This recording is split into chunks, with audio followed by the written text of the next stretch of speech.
Hi everybody and welcome to my cooking corner. Thank you for subscribing to my channel, and I've added a plus.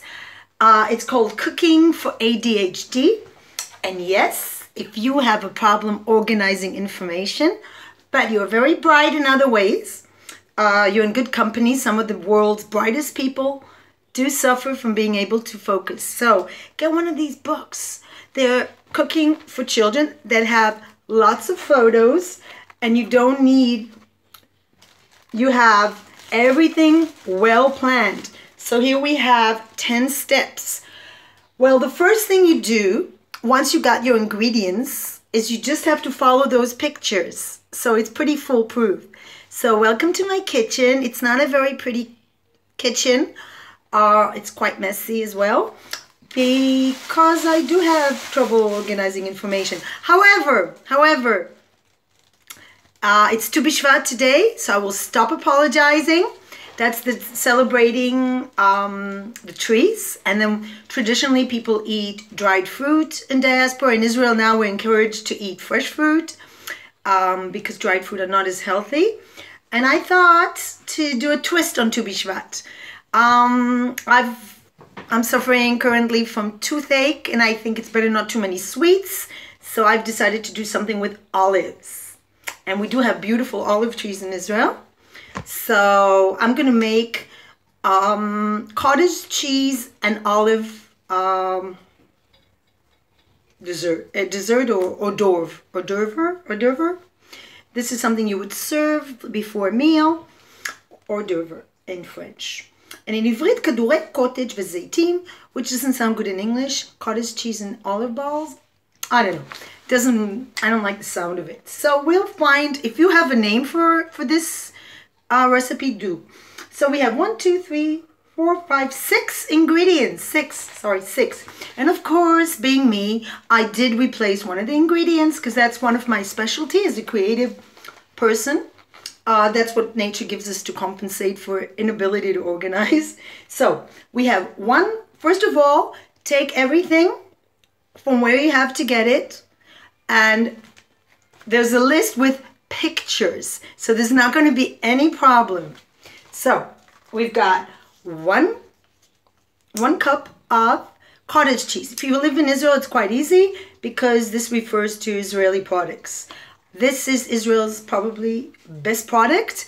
I'm almost vegan. Sorry, cows, but I love cottage cheese. I went for 1% just to feel less guilty, but I do not promote using dairy products. Sorry, vegans. If anybody out there in Cyberland knows of a vegan cottage cheese, let me know. But it tastes amazing. I don't know. I've never been able to open one of these and not leave it empty. So 1 cup of cottage cheese, ready. 2 cups of flour. I'm using something that is very popular in Israel called kosmin.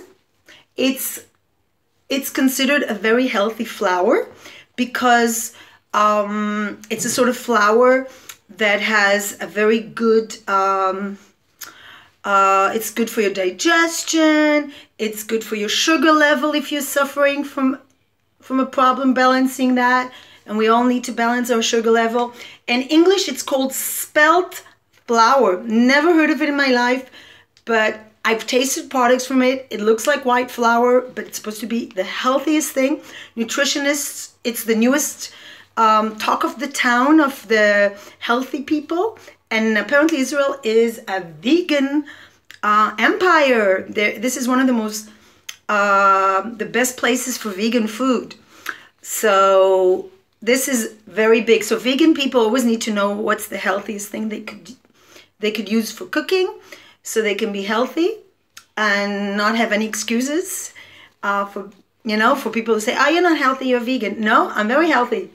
So spelt flour. So did you get that? Cottage cheese, spelt flour, 2 cups of that. And now there's a trick I've never met before. If you're in a hurry, what you do is you put, there's our friendly vegan dog. Not vegan. Shelby, you want to say hi to everybody? Do you like olives? I don't know if dogs eat. Hi, everybody. So There's, so you have to wait, Shelby. She's really looking forward to tasting this. She likes cottage cheese. The cats also. The cats love cottage cheese, and she's like a cat. What you do is you take the margarine, 200 grams. It says better from butter. So I wrapped it in a nylon bag, as they said, and put it in hot water, which makes, because I took it from the fridge. And if you don't have time to prepare this and take it out of the fridge and wait, so what you do is you just boil some water, put it in a bowl, and wrap the margarine or butter, 200 grams, in this. And it's a little hard still. Maybe I should have submerged it in more water. But anyway. So, and maybe more water. Oops, no water. That's another thing that I failed to plan. You should always have enough water when you are cooking. Make sure you filled your...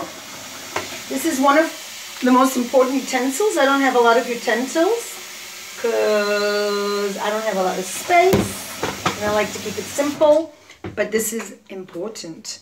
I mean, of course you can boil water, but so I'm boiling this in a saucepan. Okay, so we've got the 200 grams of margarine, and we have, it says in Hebrew, kot melech, which is a pinch of salt. If you want to learn Hebrew as we're cooking, let's go over the ingredients in Hebrew. Echad gvinat cottage cheese. Shte kosot kemach, 2 cups of flour, kosmin, in my case. 200 gram margarina. 200 grams margarine, margarina. Kot melach, a pinch of salt. Melach is salt. And is it from the Dead Sea? It says enriched in iodine. Picture of this guy with an Israeli guy from the Dead Sea. Wow. And olives without a pit, because that's a lot of work. So I got these on sale, actually. They were on sale for Tu B'Shvat for 10 shekels. So, yeah, I don't want to make a commercial unless you want to sponsor me. Zaitim, olives. Zaitim megulanim means without a pit. Perurei lechem, breadcrumbs, I do not have. I don't like to buy bread that much. I have pizza somewhere. I found this in my fridge, and I thought it would be appropriate, who knows. Natural ground almonds. So I'm going to use this instead of breadcrumbs. So I'm going to put some more boiling water, because Shelby's really looking forward to tasting this olive cottage cheese hors d'oeuvre. So these are 10 simple steps. Remember, 10 is a very important number in Judaism, 10 commandments. And 10 is in general a very important number universally, right? All right. So I think our time is up. Look forward to part 2.